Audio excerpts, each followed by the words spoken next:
Hello everyone and welcome back to Let's Play Shovel Knight King of Cards. In the last part we largely finished out the first chunk of the game, and now we're finally at the main Pridemoor Keep to challenge our first Justice Judge. The end of world sort type levels are very much a combination of a lot of the mechanics you had learned up to that point, but also in some cases, specifically here in Pridemoor Keep, there's a mechanic they haven't used from the level that it's based on in the older campaigns to begin with. We're going to see here, such as the dropping chandeliers and all that. The end of world levels are also almost always the longest ones in that they usually have two checkpoints, as I brought up earlier in the LP. Usually one around the halfway point and then one right before the boss fight. With that said, while they are longer, they still only have the same amount of merit medals, and they're honestly, I'm not going to say usually a little better telegraphed as for their locations, but if you familiarize with the tricks that a mechanic set will use for them prior to this, you can figure out where they go pretty quickly. Honestly, by the end of this specific campaign, merit medals are easier to find than I think in the other campaigns, because it's the same tricks over and over again, just with the different mechanics in question on the other side of like the secret area rings and all that. The biggest mechanic they reuse here is the springs we first encountered last time, and like I brought up then, when you land on one, you're automatically sent up in the air in a higher jump in the twirling state, so you can do a shoulder charge by default, but in the case you're trying to do it while trying to land on something else, like a moving platform or an enemy to pogo wop up repeatedly, you gotta keep in mind the extra distance that it wouldn't be there otherwise. In fact, this room right here, in order to get a chest that's at the top of the screen, you need to use the springs and pogo off these rat groups again and again to get up to the top there, which, I'm very bad at doing that. There's our first death, by the way. Upon death, like I mentioned last time, like with the other campaigns, you drop 3 bags of increasing size depending on how much money is within one of them. That deducts a total percentage of your gold from your current total at death. Collecting them, though, is as easy as running into them, and the hordes of heralding we got last time are incredibly good for collecting those, as the confetti can grab those no problem. Which I'm very thankful for, because of the randomness of the mystery packs, especially on top of some very expensive purchases later on, you arguably spend more money in King of Cards than any of the other campaigns, potentially more than some of them combined off the top of my head at least. So you really want to make sure you hone in on that money and grab it if you die, because otherwise that's that much more you're going to grind later on, in the case you're going for 100% at least. If you're not, well, congratulations, you don't have to worry about that nearly as much. With that said, let the fact we're at the start of Part 5 and only now ending the first major chunk of the game really showcase the extra length of King of Cards.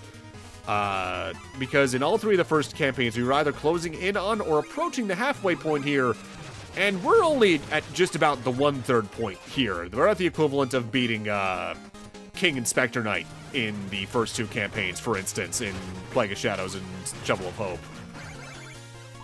Like I believe I've already mentioned, it does run the risk of potentially being a little too inflated for what it is, but I ultimately still like a majority of the stages, so it's not that big of a deal. Ah, a visitor. Wonderful. I trust you know me as King Pridemoor, and now I'm a Justice Judge as well. I'm King Knight. After I've won the Justice Crown, you'll be visiting my castle instead. It's good to see passion these days, but ruling requires patience, wisdom, and strategy, just like justice. Oh, that sounds plodding, boring, and feeble. Forget cards. I need only to defeat you. So ready yourself. But, oh, I see. The rules only say defeat the Justice Judges, not actually having to play cards. Clever. The letter of the law, if not the spirit. Well then, I'll have you know I was quite the warrior in my youth. If you're such a king, King Knight, then let's see your tactics. Ready yourself, boy. King Pridemoor and his mecha suit can be a surprisingly chaotic boss fight, despite him not doing too much outwardly aggressive. For one thing, you can only damage him on his head, so you need to do the twirl pogo or use sub-weapons to actively damage him. When you hit him a couple times in the head, he will try to guard with his arms, but a good sub-weapon use like the hammer hit him through that all the same. He can try to poke you with his kingly rod. He can actively summon his griffins from earlier in the stage and try and breathe fire down on you, which you can also do yourself using a decree you can find elsewhere in the stage. He can throw some chain balls at you, and he can also just stomp around the room madly trying to stun you and actively land on you. In some regards, he's kind of a precursor to King Knight's own boss fight in Shovel of Hope, I suppose you could look at it, but ultimately, while he's healthier than a lot of other bosses up to this point, he's not exactly harder, is the best way I'll put it. One big chunk of the game down and one Justice Judge down. 2 more to go.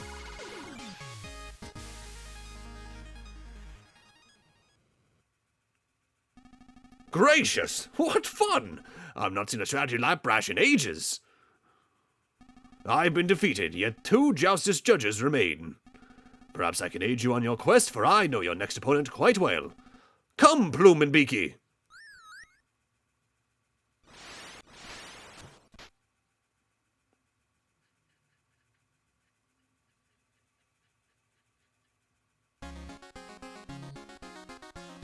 And so, the good King Pridemoor shared his kingly wisdom and his knowledge of the Truple King.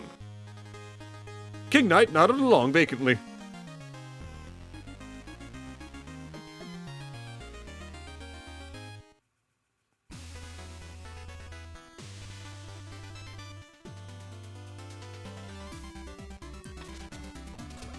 My days, King Pridemoor stands among us! All of you, kneel in the presence of our king.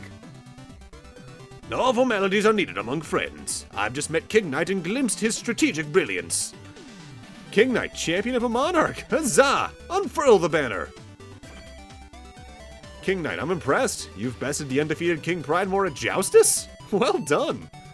Oh, yes, Pridemoor succumbed easily to my Joustus genius. Now shall we send him on his way?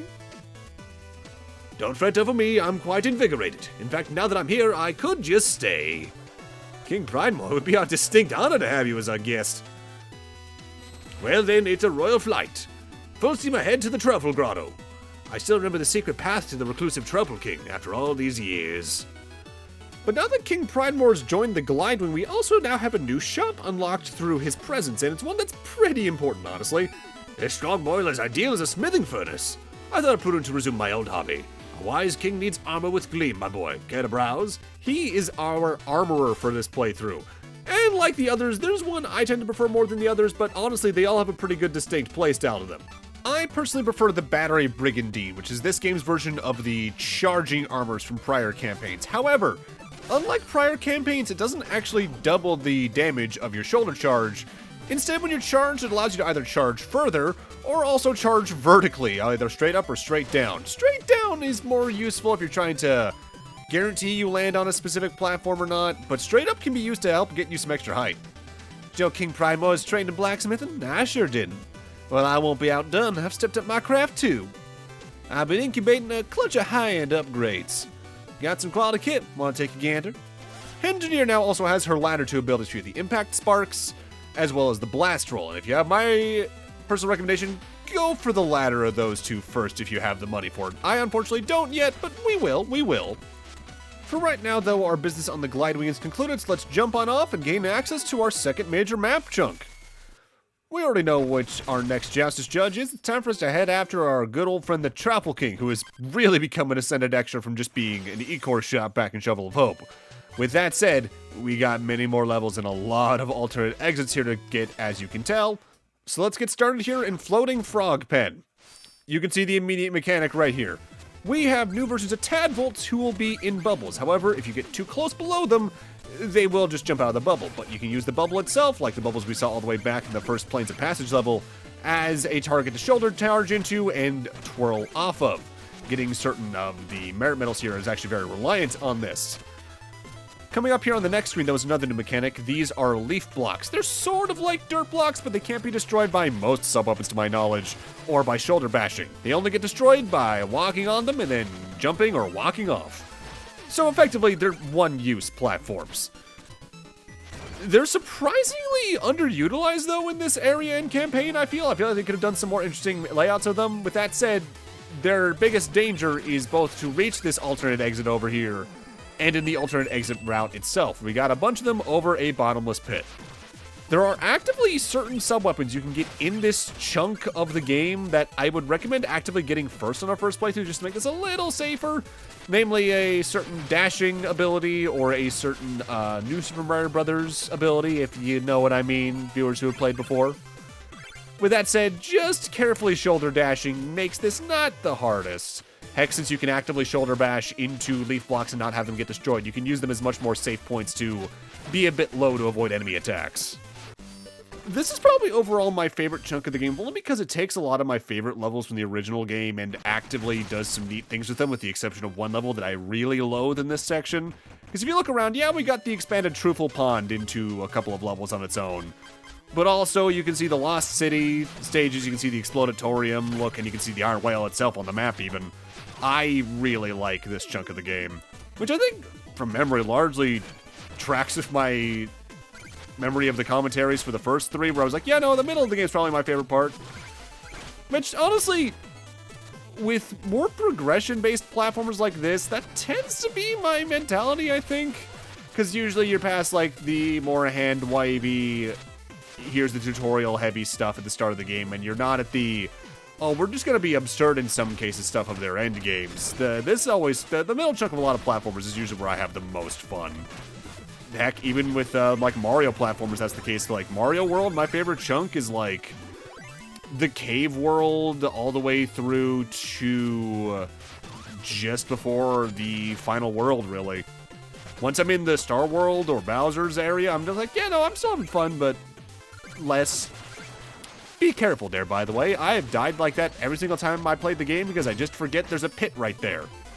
In fact, more than likely on a first playthrough, you're probably going to miss both these chests to begin with because it's one of the few times in the game, only 2 off the top of my head, they actively hide something behind the exit ring. And honestly, not sure how I feel about that in this game specifically, if only because it's so rare that it kind of feels like a dick move, but at least this one is pretty well telegraphed that's going to be there. The second time they do that, I really don't like because of how they mask it. But I'll get more into that when we reach that. For now, it's time for the Bubbling Bayou. Ahoy there, goldfish! All hail the Truffle King! That's a strange get-up you exhibit, local. What a sheltered life you must lead, ha-ha! Oh, but not for long. I've been selected as a missionary for the Truffle King. I'll see the world. I'm selling heirlooms as a fundraiser. They're not too expensive, really. Here we get the Bubble Frog. This is the power-up I was actually shouting out a moment ago. That's kind of like something from New Super Mario Bros. We'll showcase that in a moment, of course. The Truffle King said I was trapped in my personal bubble, but now I no longer have that problem. So the way the Bubble Frog works is that when you press the button, your momentum kind of gets reset to 0 for a second before you slowly drift in the direction you were facing. You're in a bubble that you can still get hit in, but it keeps you safe from bottomless pits and effectively acts as a last-second rescue button. You can shoulder bash or jump out of it. What's notable is that if you shoulder bash out of it, you can then bubble again, and then shoulder bash again to keep on gaining height. There's actually some items that we can get now that we have this that are much easier to get with it, including one we'll be going back to get after this level. With it working like this, you can see why I recommended potentially waiting until you had this in order to get the secret exit in the previous level.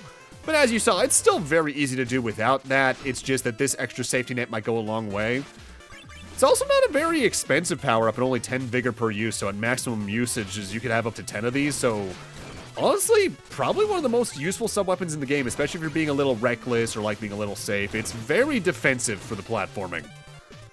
There are actively some levels that we'll see later on in the campaign that I actively don't think I've ever done the platforming the way they really want you to, because it intimidates me enough with potentially auto-scrolling or the bottomless pits over thin platforms that it's just safer to use this with, and hey, it makes me comfortable at least. And there's the end of the level. Extraordinary, you've made it! And here I am, lost only scant moments into my mission. Yet when I needed help in the field, you strode gallantly up to help. It can't be mere chance, goldfish. Doubtless this is yet another sign from the Truffle King. Please take me along so that I may spread his leafy truths. Alright. Welcome aboard. We're getting quite the ragtag group of people on the glide wing at this point, but honestly, it's probably the most fitting thing they could do considering what the cast of characters is like across the campaigns to begin with. Shovel Knight's cast is very silly. Of course, we can now go duel the Acolyte and Justice, and we'll be doing that in just a moment. He's actually right below me right now. I want to come over here to the Engineer and get the Blast Roll. What this does is that now at the end of your shoulder charge animation, before you do a roll, a little spark will show up at the bottom of your sprite. If you press the roll button then, your roll is powered up and will do double damage. This is how you do double damage rather than the charge strike in this specific entry. It occurred to me that I never paid for my ticket, Goldfish. After all that fundraising, I'm freeloading. Sheesh, please, take this. Before I duel him in Justice, I do want to go do one thing with the Bubble Frog, though, is there's one specific area that allows us to access that. There's another way to access later on, but this is the most direct way to do so. But yeah, the Blast Roll is a game changer for combat with King Knight. With that said, the timing does take a good amount of getting used to, because you really do have to wait until the last second. So if you're paying attention here in the homestead, you would have noticed there's a block you can break up here, but until you get the bubble frog, you don't really have a way to get up here. Welcome to King Knight's bedroom. Like the other expanded campaigns after Shovel of Hope, they added this in just to be like, hey, here's a neat little personal area. You can jump on the bed and all that. More importantly, if you press up on the mirror, you actively enter Joustus Free Play, where you can select any character's deck and play with them or against them to practice in the case you're having trouble or you want to learn what decks might work what way. If you're trying to learn more about how Joustus works, honestly, that is a game changer. With that said, there's also a secret hidden over here. In here are 2 chests and a hidden one over to the right. One has money, one has a Joustus card, and the other has a different Joustus card. In this one, we get the Mom card, which honestly, a slam that goes up and down, that's pretty good in early game. By the end of the next Joustus Hall, that'll be kind of outclassed in my experience, but pretty good to have around. But also, we get King Knight's own card, which more or less the same deal. I believe I end up using this for a majority of the campaign, just because it's nice to have those. Worth noting, in any version of the game you're playing, actually entering King Knight's room will get you an achievement, which I'll go over what the achievements for this campaign are in more depth, probably later on, like I did with the other 3 campaigns. At least I definitely did for the first 2. I forget if I did that for Spectre Knight, but no, well, we're gonna have the time for it in this LP. With that said, let's now go duel the Acolyte, as I want to get those cards. Though I should note on that note, I want to say most NPC cards can only be gotten from them themselves. But if they have an archetype sort of tied to them, like I believe the Truthful Acolyte can have standard Truthfuls with them, you can get those through the mystery packs that Chester offers. At least I think so. There's a way you can keep track of what cards come from where that we'll talk about later on in the LP. But I forget if mystery packs have something like that. That'll be something future me will probably have to do some research on in that regard. As you can see here, though, sometimes Joustus games can go on for a little bit if you're being indecisive of what one move you want to make or trying to figure out which one will be best. The speed up button that is on the right bumper can help a bit with that, but only so much. In that regard, technically, Joustus can be a very slow game even when it's going pretty quickly, if that makes any sense. Also, worth noting at this point, because we now access the second chunk of the game, Doe allows us to do some fast traveling. Good news, Kingman, now that we've traveled far, I can take us back to where we were. What do you say, care to travel to a land we visited? Quick fast travel to any of the chunks of the map if you need to. It doesn't take too long to do it manually, but it's nice to have the option. But with that, I'm going to need to end this off here. Thank you guys for watching, and in part 6, we're going to continue on in the second chunk of the game, tackling our next Joustus Hall. See you guys then.